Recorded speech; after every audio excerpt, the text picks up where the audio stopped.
Iran sedang terpuruk. Setelah terlibat perang dengan Israel, negeri itu dilanda krisis dari segala arah. Ekonomi jatuh bebas, rakyat kehilangan kepercayaan, puluhan kota lumpuh, dan luka nasional belum juga sembuh.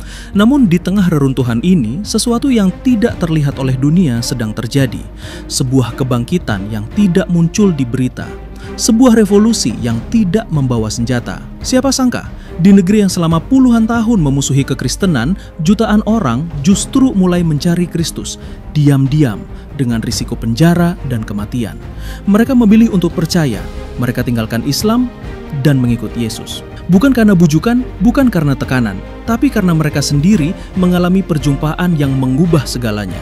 Ini bukan sekadar perpindahan agama, ini adalah revolusi rohani, dan itu sedang terjadi sekarang di tanah Iran.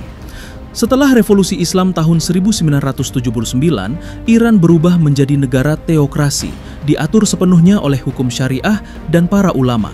Segala bentuk pengaruh barat dibasmi, kekristenan dianggap ancaman, Injil dilarang, orang yang lahir sebagai muslim tak boleh memilih jalan lain. Bahkan sekedar mempertanyakan ajaran bisa dianggap pengkhianatan. Namun justru dalam sistem yang begitu mengekang itu, orang-orang mulai bertanya, mengapa Allah terasa jauh? Mengapa sholat 5 waktu tidak membawa kedamaian? Mengapa mereka hanya diajari untuk takut, bukan untuk mengenal Allah secara pribadi? Puluhan tahun hidup dalam tekanan agama menciptakan kekosongan rohani nasional, dan kekosongan itu tidak bisa diisi oleh propaganda. Orang-orang mulai mencari, dan apa yang mereka temukan bukan sistem baru, tetapi pribadi yang hidup, Yesus Kristus.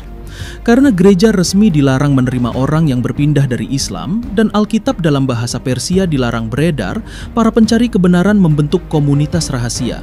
Mereka berkumpul di rumah-rumah tanpa simbol salib, tanpa pengeras suara. Mereka menyanyi tanpa suara, hanya dengan air mata.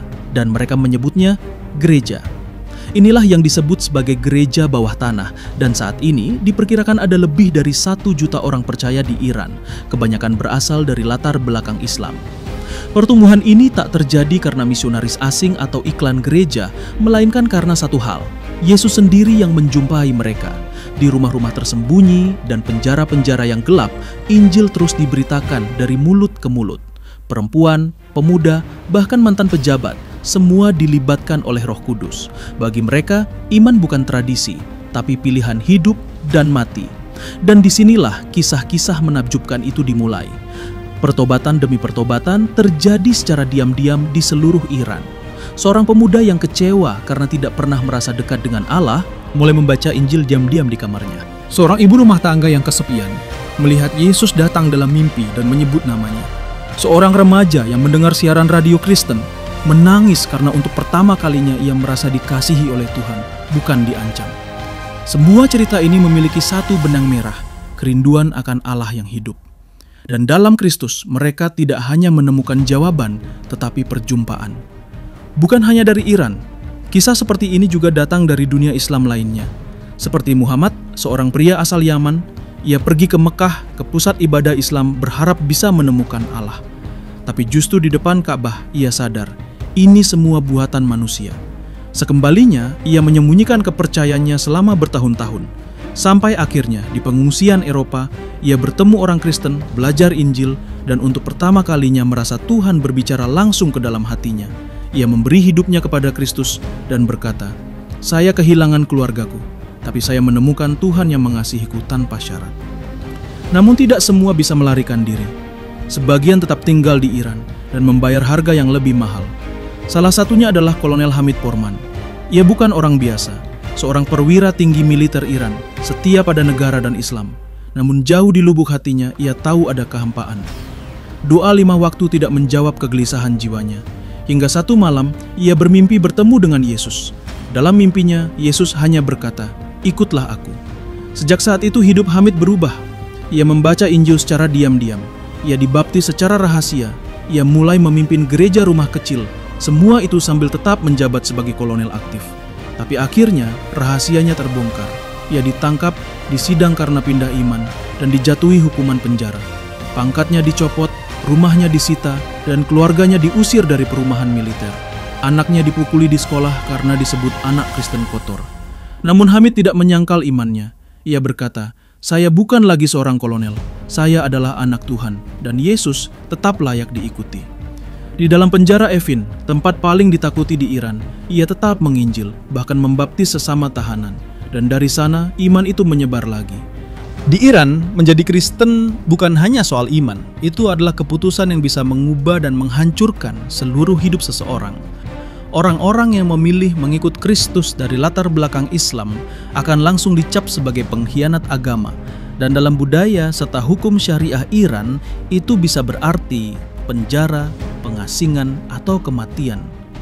Mereka bisa ditangkap tanpa surat perintah, diinterogasi berhari-hari tanpa pengacara, disiksa, bahkan dijatuhi hukuman mati. Gereja rumah mereka dibubarkan, kitab suci mereka disita, pekerjaan hilang, keluarga menjauh, anak-anak mereka diejek di sekolah. Namun mereka tetap bertahan. Mengapa? Karena bagi mereka, Yesus bukan sekadar agama baru, Dia adalah kebenaran yang hidup, satu-satunya jalan menuju Bapa.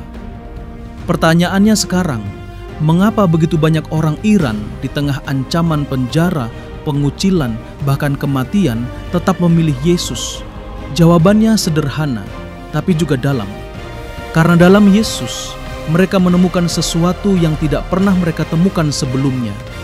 Kasih, pengampunan, hubungan yang pribadi dengan Tuhan. Mereka tidak lagi harus berusaha keras menyenangkan Allah yang jauh dan marah.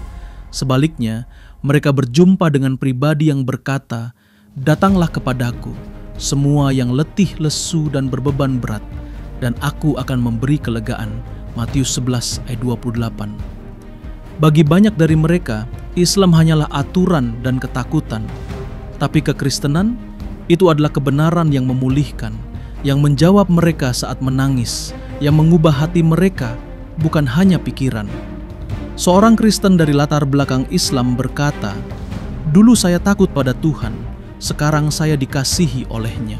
Kisah-kisah dari Iran ini tidak hanya mengguncang hati, tetapi juga menggugah dunia. Di luar sana, organisasi-organisasi seperti Open Doors, Article 18, dan Elam Ministries bekerja tanpa henti, menolong para tahanan iman, menyuplai Alkitab secara rahasia, dan memuridkan mereka yang percaya di tengah ancaman.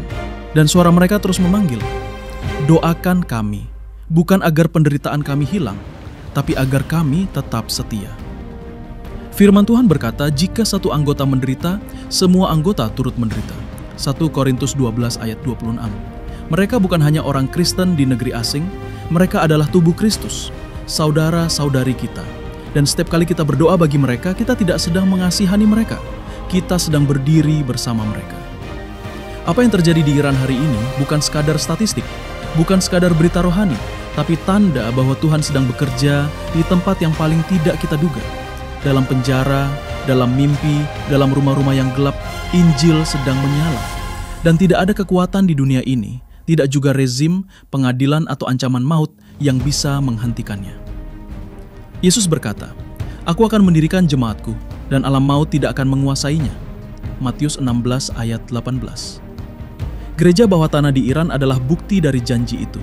Mereka tidak punya gedung, tidak punya kebebasan, kadang tidak punya Alkitab, tapi mereka punya sesuatu yang tidak bisa dicabut, Yesus yang hidup di dalam mereka. Pertanyaannya untuk kita, jika mereka bisa setia dalam penderitaan, maka apa alasan kita untuk hidup setengah-setengah? Karena pada akhirnya, seperti kata Kolonel Hamid, "Saya kehilangan segalanya, tapi saya menemukan Dia yang layak untuk segalanya."